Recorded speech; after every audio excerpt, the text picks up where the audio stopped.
Hi guys, I am not a Modi Bhakt. I have criticized him on my channel a few times, but some things need to be appreciated. And on this particular topic, I think Modi is absolutely right. He's doing an absolutely perfect job with this. In some things, always Modi does good. Some people appreciate them, and some things we think Modi is screwing up. Maybe he in his mind thinks that these are for long-term benefits.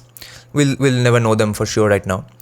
But on the topic of not supporting the Hindutva narrative from the party or from the government, I think that's a perfectly conscious action being taken by Modi or whoever the people are in power in RSS, BJP, etc.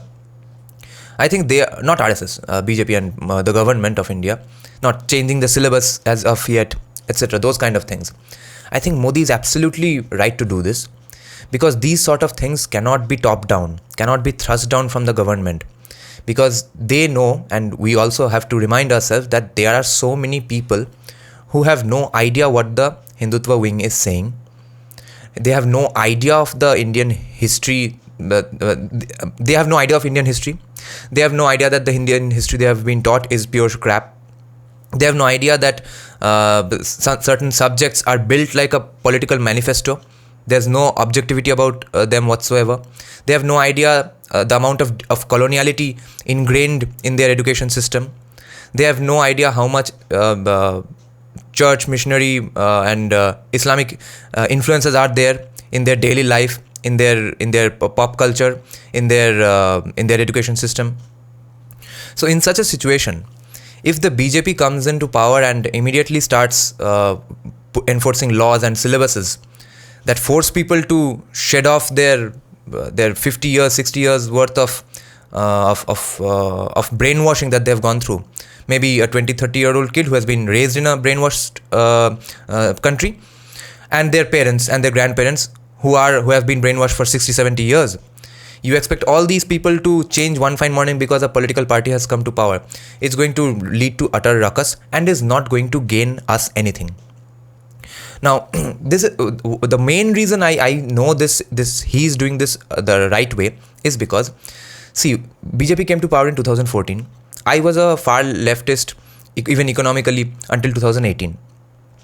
When in 2018 I became a libertarian, but until 2021 September October, I had no love or respect for Indian culture or and the Hindutva arguments because I did not even fucking know them because the leftists don't know what the people on this side are saying.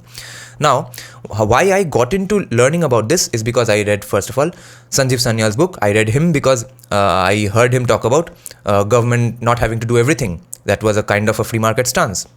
That is a free market stance, but he's not as free market as I'd like him to be.